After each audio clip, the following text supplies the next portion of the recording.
We have a wonderful speaker today who's Dr. Astha Singh, and she is currently the Communication and Science Manager at the British Council in Australia. Astha was previously the Teaching Fellow and Science Ambassador at the Faculty of Science. She's independently produced and designed the Sydney Science Festival event to engage, encourage and inspire Australian Indian young people to pursue careers in STEM. She's presented at international conferences and seminars and recently pitched her novel, or Science Communication Idea, at the 2017 TEDx Sydney. She leads with her particular interest in diversity and equality. She served as the advisory board member for Multicultural New South Wales and as the Indian advisory at the Australian Football League, New South Wales. She leads a not-for-profit youth organisation, and she's the Vice President at the Australian Science Communicators, New South Wales. She holds a Bachelor of Science Honours and a Master of Science in Plant Pathology from Chandrasekhar Azad University of Agriculture and Technology in India with merit scholarships. She is an alumna of this university and was awarded the Christian Rowe Thornett Supplementary Scholarship during her Doctor of Philosophy study and has published numerous articles and books. So she's a polymath. What an exciting career so far. Who knows where this will lead you? Dr. Astha Singh, it's a great pleasure to welcome you back to the University of Sydney, and I invite you to deliver the occasional address.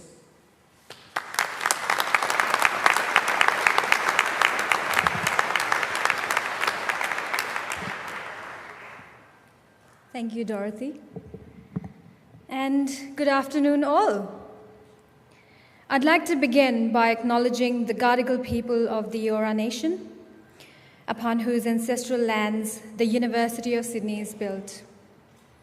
I'd like to acknowledge Ms. Dorothy Hoddenot-Ayo, Dean of the Faculty, Professor Trevor Hambley, guests, friends, the academic procession, and most importantly, you, all the graduates here and your families present here today. What a proud moment for all of you graduating here on this day, after all the hard work you have put into every assignment, exam, project, lab experiment, data analysis, and thesis. I know we've done this a few times today, but you all deserve a big round of applause again, shall we?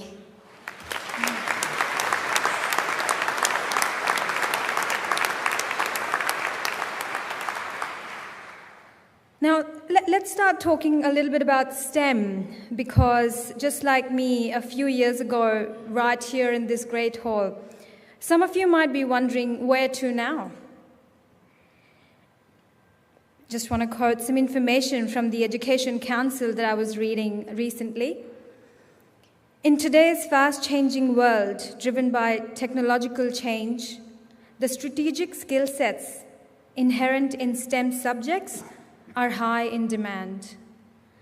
Many exciting, high-paying, and interesting career paths have grown in Australia for STEM graduates. Over the years to 2022, the second largest jobs growth will be in professional, scientific, and technical services. The 2017 Graduate Outcomes Survey shows that STEM graduates have higher than average employment rates currently. Now, science as a career is not limited in its choices anymore. For me, personally, life sciences in particular have always been fascinating.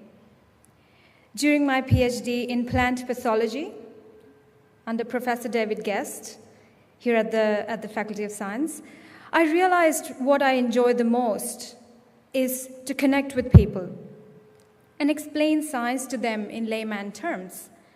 And of course, to talk about how broccoli smells. That's because I used to smell like broccoli soup pretty much 2 years of my laboratory work.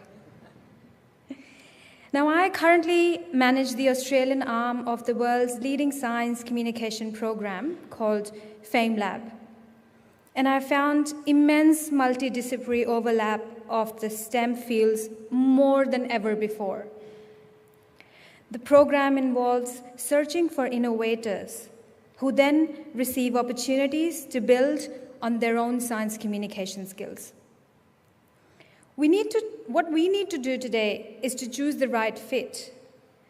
Because when we follow our heart and do what we enjoy, it's always worthwhile. And only then one becomes a leader in their field of expertise. It is with all those years and learning experiences that I followed 3 key ideas. And today I'd like to share them with you. Hear them out. Number 1, do not give up. I know you've heard it many times before, but do not give up. Failure is just a stepping stone to success, and I wear it like a badge of honor. The university was gracious enough to provide all the assistance I needed to stay focused during my PhD. Yes, I experienced failure, and even after that, when I decided to maneuver my career into something different, all I experienced was a series of not-so-promising events. Those moments became a foundation for resilience and endurance to keep going with the career pathway of my choice, which is when I learned never to give up. Number 2, learning should never stop. At my time in this university, I was encouraged to pursue various learning and development opportunities of my choice. This led to a sense of flexibility in expanding the mind and its agility. With the dynamics in the global technological advances today, what we need to do is stay on track, and so we should always strive to learn. Number 3, be aware of making our own prejudices. There is an old saying in Sanskrit language, Vasudhaiv Kutumbakam, which means this world is our one family. Therefore, I strongly believe that diversity and inclusion open doors to empowerment and future leadership for everyone. You will all have different circumstances, but no matter what they are, Australia has and will endeavour to provide equal opportunities and a great start line for a promising future. So give it all you got. This very land was my first stop when I landed into Sydney 11 years ago. I arrived in Australia with an offer letter of my research degree. As destiny would have had something in store for me, one thing led to another, and I started to enjoy this period of struggle. I started to enjoy the fun times and not so fun times that gave me a good taste of failure and success. The university was an important leg of my journey in Australia as an international student, and in this very place, I have learned the Australian way of life. Even now, when I visit the University Camperdown and Darlington campuses, it gives me a sense of respect, gives me a sense of pride, very similar to a temple of worship for me. So this is my story.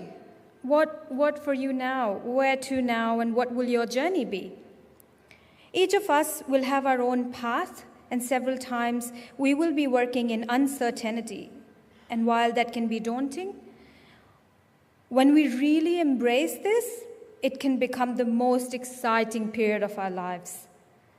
This is the time to feel proud about all our achievements, as this is just the beginning of your bright and shining careers and exciting paths ahead. I wish you all the best and every success in life. Thank you, everyone.